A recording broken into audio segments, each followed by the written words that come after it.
I'm joined this morning by our Director of Health, Dr. Jennifer Avegno, Superintendent of the New Orleans Police Department, Sean Ferguson, Peter Bowen, our Deputy CAO of our Office of Business and External Services, Council President Helena Moreno, and Councilman Jay Banks, who serves as our Chair of the Criminal Justice Committee for the Council, as well as Community Development.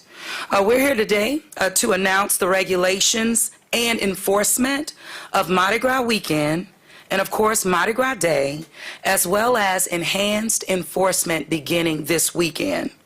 But first, I would like to ask Dr. Jennifer Avegno to come forward to discuss where we are now with COVID-19, the impacts of our community, which really does sets the tone and the stage for the regulations that will follow. So with that, Dr. Avegno.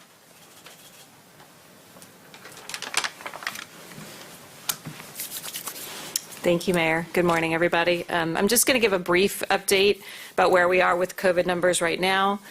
Things have certainly improved since our peak in January, and that's progress. But we can continue to see a higher level of cases on a daily basis than, of course, we would like. And this week, we're averaging 2 deaths a day. I just want everybody to think about that. That is a lot. That's not unusual after a spike. The deaths are usually delayed, but that's higher than we had been averaging for a very, very long time. So the virus is still taking a significant toll on our city. Like public health leaders across the world, we are very concerned about the new variants of the virus you've heard me speak about. The UK, the South African, and the Brazilian variants are known or thought to be up to 50% more contagious, which in and of itself will cause more hospitalizations and deaths. We have 5 known cases of the UK variant in Louisiana, and there's about 20 that we suspect that are being verified by the CDC. Because most regular COVID lab tests are not designed to identify specific variants, we really have a big knowledge gap. It's very likely that there are more variant cases that we're just not capturing because the technology is not set up that way. So we're very concerned that this is the tip of the iceberg. And that's a real marker that there is a very strong potential of another surge just around the corner in our state, in our region, and in the US. And you only have to look at the UK to know how quickly that can happen. This is all while we're trying to vaccinate our elders, our most vulnerable community members, so we can prevent the devastation that's happened to them. So I just want to remind everybody that whether the virus, whether it's the one we've lived with for 10 months or it's the new variant, spreads exactly the same way. The highest risk activities are close gatherings where people lose their guard, or let their guard down, take their masks off and are close to each other for periods of time. That has been the same since this begins, and that continues. There is light at the end of the tunnel with the vaccines, but remember, you have to be alive to get a vaccine. So that's where we are today. Thank you. Thank you, Dr. Avegno. I appreciate that. What we saw on Bourbon Street last weekend, totally unacceptable. And I know from being a college student, and you feel your freedom coming on back to the city of New Orleans, and we're a magical place and you're seeing your friends, but what we saw last weekend was unacceptable. And we know that those were our students in our city who were not doing the right thing. Unacceptable. Any mass gatherings have the potential of creating and being a super spreader in our community. This is dangerous, it risks lives, and it risks the progress our city has made in stopping the spread of COVID-19. This weekend, you will see an enhanced enforcement relative to the New Orleans Police Department's presence on Bourbon Street and throughout the city of New Orleans. I think we were all hopeful that we could strike the necessary balance, having both a safe Mardi Gras and a fun Mardi Gras as well. But given these new variants, recent large crowds in the quarter, and the potential for even larger crowds this weekend and as we move into the weekend of Mardi Gras, it has become very apparent that it is hard to do.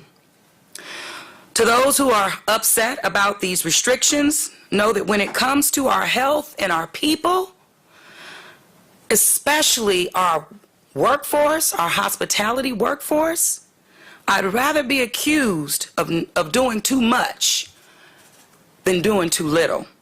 So starting next Friday through Mardi Gras Day, all bars in the city of New Orleans will be closed, both indoor and outdoor, citywide, including bars operating as restaurants with the AR conditional permits. There will be no packaged liquor stores or liquor sales in the French Quarter in its entirety. All sales of to-go drinks will be banned. Bourbon Street, Decatur Street, Frenchman Street will be closed to pedestrians and vehicles from 7 p.m. to 3 a.m. You'll hear more from the chief on this. Restaurant and retail stores can remain open, and residents and hotel guests will have access. There will be no loitering on Bourbon Street, no loitering on Frenchman Street, no loitering under the bridge.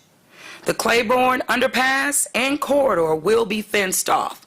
We have to begin that process now as the manpower and the capacity requires in order for things to be in place as we move towards and through next weekend. Large gatherings are banned and will not be tolerated, including activities that encourage people to congregate. So like street vending, street performances, those types of things. You'll hear more from Peter on that. You will see a heavier enforcement this weekend and throughout, as I mentioned, moving towards Mardi Gras Day. NOPD, our enforcement team, as well as the Louisiana State Police, partners with the Fire Marshal, ATC, you name it, all hands will be on deck. I do want to thank Governor John Bell Edwards for ensuring that the increased capacity that the city will benefit from starting today, as well as moving through Mardi Gras. I also want to thank Mr. Jim Cook with the Sheridan, who wasted no time at all once we were notified that we would get an additional 30 state police in our city. He didn't waste time making the accommodations necessary, again, for us to have this. So we thank the hospitality community coming through Jim Cook. We're doing this in response to the health crisis that we are in. The consequences of taking action, really of not taking action, the costs are simply too high. There are 3 new COVID strands, as you heard from Dr. Vegno, which we know will have an impact on our city. We have to mitigate the spread of this virus the best way we can. It requires all of us to do the right thing. We've been here before. We can get through it. We will. But again, this has to matter to all of us because this pandemic threatens all of us. And at the end of the day, all of us must take the necessary actions, again, to do the right thing, to protect ourselves, to protect our families, to protect our workforce.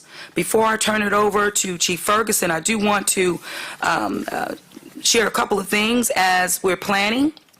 When Mardi Gras Day is over and we get to that Ash Wednesday, we will be aggressively moving testing in terms of testing efforts, really a surge in testing coming out of the Mardi Gras season. I also want to encourage those employees that are tied to our hospitality workforce or industry that will be impacted by the closing of bars to go ahead, make your claims now as it relates to the Louisiana Workforce Commission so that, again, you're covered. It will not require you to demonstrate, again, that you're searching for a job. Just put COVID and you will be doing and filling out the paperwork officially to be covered again for the week, the 5-day period that bars will be closed in the city of New Orleans. And so we will also continue to, in terms of the vaccination accommodations. Dr. Vegnold spoke about that, but I did want to let our workforce know, our hospitality workforce know, that they are a priority for the city of New Orleans as it relates to getting vaccinated. As soon as we have the dosages and the approvals necessary, they are at the top of our list as well. So with that, I'm going to turn it over to Chief Ferguson to go back to the enforcement mechanisms that will be in place this weekend, moving towards and through Mardi Gras Day. Chief?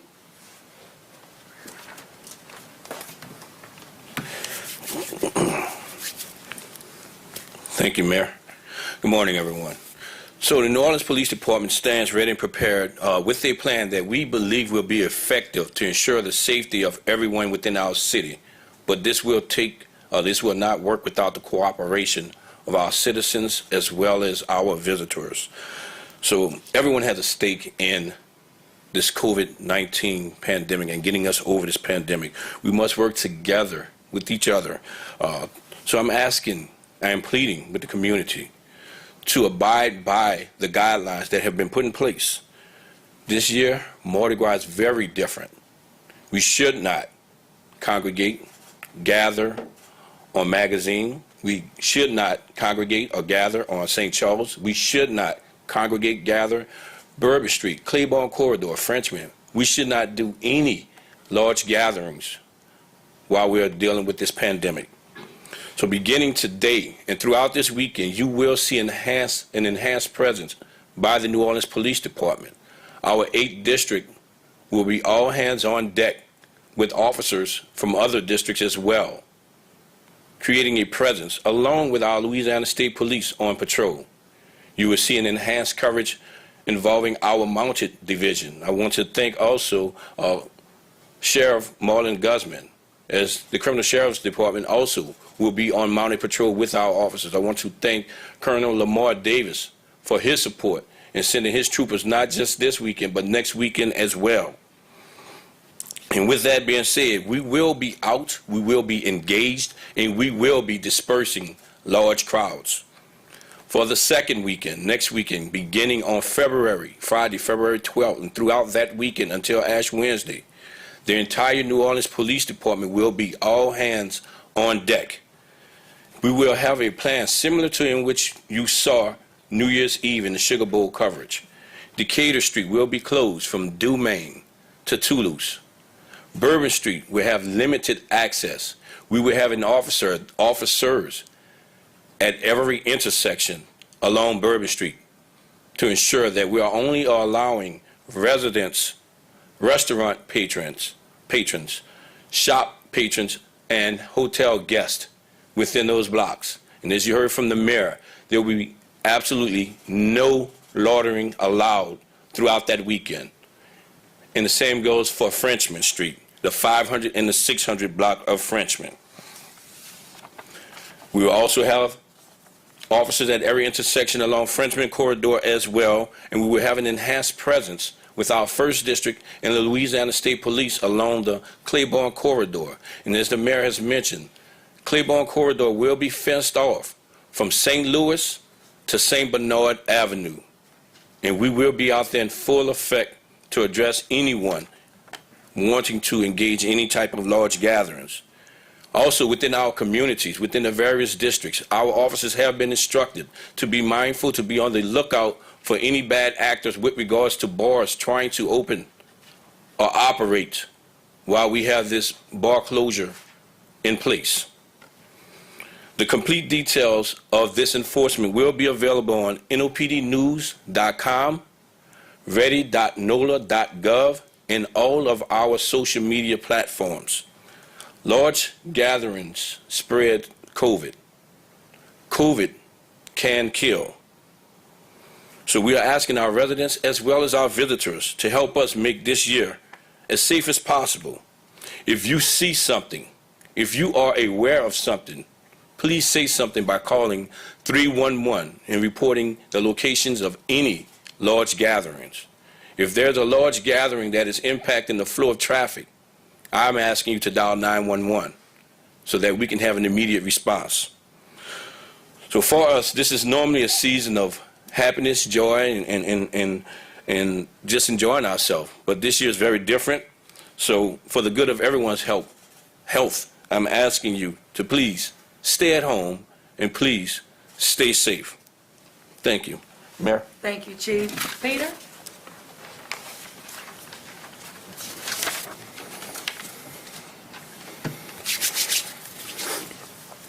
Thank you, Mayor. First, I want to recognize the businesses who have diligently followed the city's COVID guidelines. You represent the majority. Your resilience and compliance deserves the admiration of this city. Next, I want to publicly thank the folks at Bar Tonique, Hotel Peter and Paul, LeBlanc and Smith, Avenue Pub, and countless others who partnered with the city in crafting solutions that united the hospitality community and put our people back to work safely. As partners, we have held the line and flattened the curve 3 times. We are truly grateful, and I encourage all New Orleanians to frequent these safe and responsible businesses.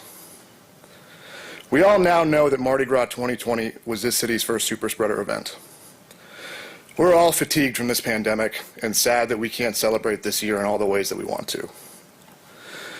We are in this fight together, and there is light at the end of this long, dark tunnel.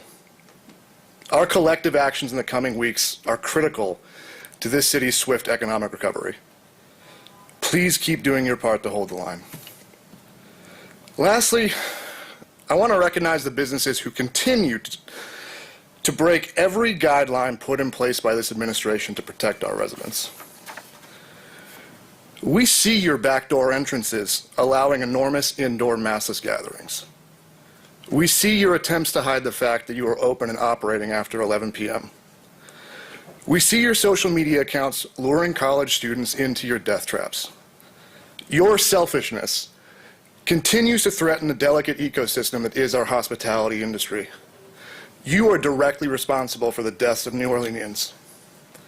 This administration has gone above and beyond to educate, guide, and support safe reopening and operations of businesses.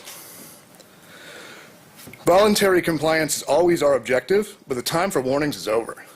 If you are caught out of compliance, you will be shut down on the spot. This city is not interested in doing business with anyone who would knowingly break the law and threaten the safety of our residents. When all is said and done, compliance is binary. You either are or are not. Thank you. Thank you, Peter. Thank you, Peter, so much. But it does take partnerships, and in that spirit, I will have Council President Helena Moreno.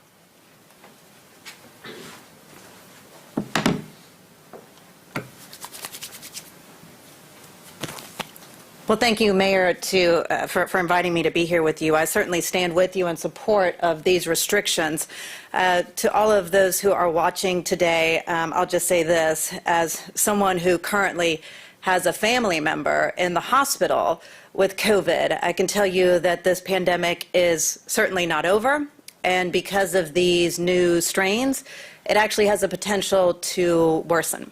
I want everyone to remember how during last Mardi Gras, we didn't know that COVID was present in the city of New Orleans, but certainly we found out later, due to the fact that we became one of the hot spots, that it had been. And that was tremendously painful to see what happened in our city during that initial hot spot. And so while I know that there are going to be people who are disappointed or downright angry when hearing these restrictions, I'll just say that this is about the long game. This is about ensuring that we have that recovery and revival of New Orleans, because I can tell you that if we had a Mardi Gras that became a major super spreader event with this new variant, I can't even imagine what could happen with the number of cases that could erupt in this city, and what that would do toward our long-term recovery. So I'll just say this, for those who are looking to come to New Orleans for a Mardi Gras where you're going to be in crowds and going up and down streets drinking, from bars and hanging out with a bunch of people, that Mardi Gras is not happening this year. So don't come. Don't come. If you are, looking to come to our city, to enjoy our beautiful house floats, and to go to the wonderful City Park exhibit and attend those types of social distance types of things happening throughout our city, well, sure, you're welcome here. But if you are looking for that big party where everyone's on top of each other and these massive crowds, that is not happening this year, so do not come. Thank you. Thank you, Madam Mayor. Thank you so much.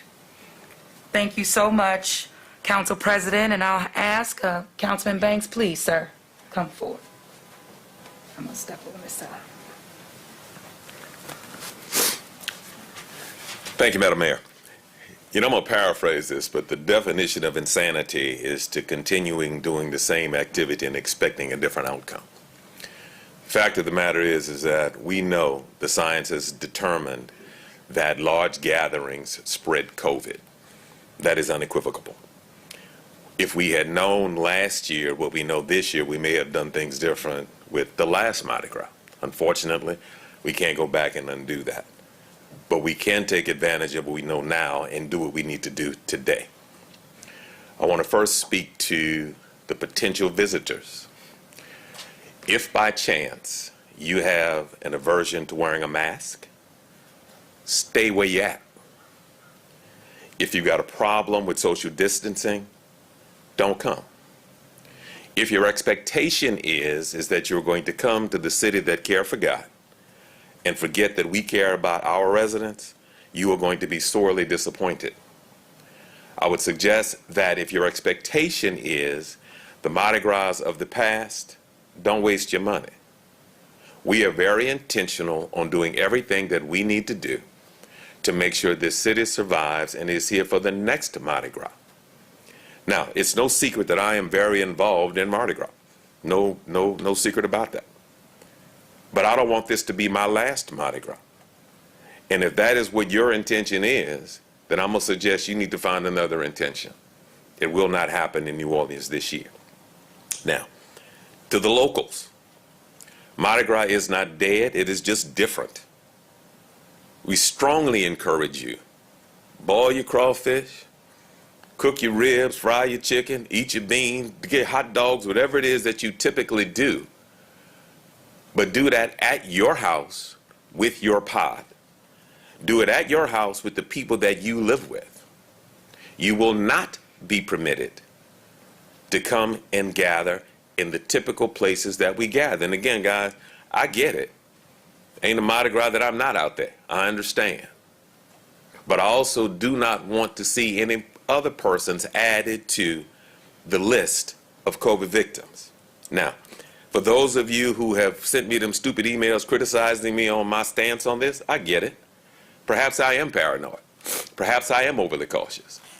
But my personal list of dead people is 23. 23. Lonnie Hewitt was the most recent. He died last week. 23 dead people of COVID. So when you tell me that I'm overly paranoid, then I will proudly wear that. See, I don't want to see 24. I don't want to see you or anybody else have a list as long or even close to as long as mine. Now, we can debate whether or not you like this or not, but the fact is it is going to be. The science has shown that the only way to address this is that we've got to flatten the curve, and the way to do that is to not have people interacting with each other. The vaccine is not a cure. It is just a tool, but it is one tool. The other tools we have to continue to use. Wash your hands, social distance, and wear a mask. Anybody got an issue with that, then I'm sorry for you. But that is what we have to do. We're responsible not only for the safety of this city, but the safety of our families and all the people we love. And if you love somebody, you will do that. So with that, I encourage you, if you're coming, do what you need to do within our guidelines to enjoy this city. If you're already here, please be conscious of what's happening. Please make sure that you do what you do, but stay within your own pod. Happy Mardi Gras. Let the church say amen on that one. Ms. LaTanya. on motion, followed by Fox. Madam Mayor, you heard the two council members speaking about people from around the country coming in. What is your official stance? Would you prefer people stay home in their own locations this year, just this year? Because it will make it easier for our police officers and our other folks that are enforcing these rules if we don't have a big crowd this year. Sure. So what the council members said is what you heard me say as well. If you come to the city of New Orleans, you need to act like a local and follow the guidelines. We've had visitors coming to our city throughout this pandemic, but clearly coming for Mardi Gras is not the best time to come because Mardi Gras is different this year. But if you choose to come and participate like we locals will be doing, the house floats, the floats in the Oaks, as Councilmember Moreno spoke about, well, we're a welcoming city. However, if the choice and your thoughts are coming here to party and to hang and to drink and to spread COVID, no, you do not need to come, and you should not come. Fox. Mayor, if you can just clarify which businesses need to close. You obviously mentioned bars need to close, restaurants can remain open, but bars with permits to serve food need to close. Correct. Can you just clarify for those businesses which category they may fit in? Well, the businesses know their category, and if they're a bar, they clearly know that they're a bar. And if they have received a special conditional permit, AR permit, through ATC, they are banned as well. So all bars, including those who have the special AR permit, closed. Other businesses are not impacted. For people that do not abide by the guidelines, could they face a fine, jail time? What sort of penalties could they look at or be facing? Well, in terms of bars opening, not following the guidelines, then they could lose their license to operate beyond Mardi Gras. And as far as people in the streets, what sort of repercussions could they face if they don't listen to NOPD or whoever? Well, I mean, if you don't follow the law, then yeah, it's potential you can be arrested, you can be issued a summons, even in lieu of arrest. But I'll ask the chief to speak to that more definitively. So yes, we still have the same rules and guidelines in which we just started. So there is an ordinance in which an individual can be cited for violating the mayor's guidelines, COVID guidelines as they are written. It's just as well as we can effect an arrest on the state level for violating the governor's guidelines as well. But there is a citation in the amount of approximately $500 that can be issued if you're found to be in violation of any of the guidelines that exist at this time. WWL? For the mayor or chief, either one of you can answer this, with closure of Bourbon Street and Frenchman, you said for certain hours, is that going to be physical barricades or will be officers out there saying stay away? What kind of paint picture of that? You will see barricades at every intersection from Canal Street to Dumaine on Bourbon, the 500 and 600 block of Frenchman, at the beginning of the block and the end of the block. And those barricades will be manned by officers in the event we have any public safety issues in which we need to open up the barricades. But they will be erected at 7, and we will take them down at the end of the night. WGNO? I have a question, Mayor. So those barricades and the time closures, he says from 7 p.m. to 3 a.m.? Yes, ma'am.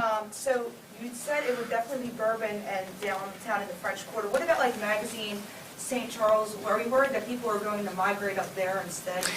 Well, we're worried about the entire city, and that's why we're putting these guidelines in place.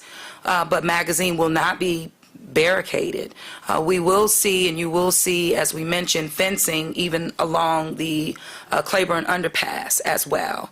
So it will be replicated in terms of Bourbon Street on also Decatur, in addition to Frenchman Street and the fencing along the or underneath the Claiborne Underpass. And of course, patrols, happening to look for and mitigate any gatherings along Magazine, St. Charles, as the superintendent mentioned. Yeah. Just to follow up on that, you said patrols in those areas? Meaning police officers, right? We'll be monitoring any activity throughout the city, and also asking residents, as they do, call 311 to report anyone that's not into compliance. And as the chief indicated, if there are any gatherings that are blocking traffic and public rights-of-way, then individuals should call 911, so for an immediate response. One or two more questions. Is that all you have? I also want to see, Mr. Bowen said that the safety and permits knows which businesses have been in violation. Why have these businesses been shut down already? Well, some have. Relatively few, though. There's been a lot of warnings. There's been a lot of warnings, exactly, with the hope that a warning would be good enough, but it hasn't been. And so we know that, and we are prepared to take action. Are any of them going to be shut down before? Possibly, if they do the wrong thing, yes, they will. WWL. A question for Dr. On the spot, as indicated. Dr. Avegno, you talked about the variants. When do you expect the UK variant to be the predominant strain in New Orleans from what you're hearing?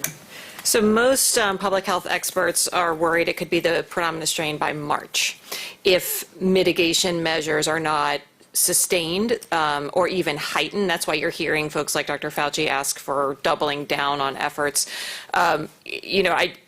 As much as we would like to vaccinate as many people as possible by March, the supply issues really preclude that. So we have a chance to hold that off, but I think that's a pretty solid guess, is sometime in the next 6 weeks or so. Last question, Dr. It's real. It's so real. Just to clarify, are restaurants allowed to sell to-go drinks, or are people allowed to leave with them? And how do you... To-go drinks will be banned across the board during the same period of time, from that Friday the 12th up until Mardi Gras Day. So that includes restaurants, yes. That includes Harris Harris Casino, for example. Anywhere where you can purchase and while you're seating and dining, then no to-go, no go-cup for that 5-day period. We don't want restaurants to, then you get the bars over. Anyway, making fair. Madam Mayor, last year when we were in budget talks, there was some discussion of hopes that because Mardi Gras would be a smaller affair this year, we might save some money on NOPD patrols, supplemental patrols. Is there any estimate, this new measure, this new action now, what that might cost us? There is, it's an impact, financial impact. To the city of New Orleans, one example is to erect fencing along the underpass is $69,000.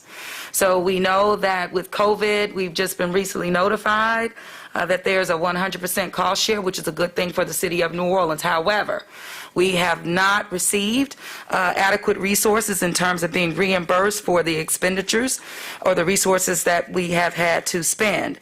But we will do whatever's necessary to protect our people, and this is one that I will not waver on. Thank you.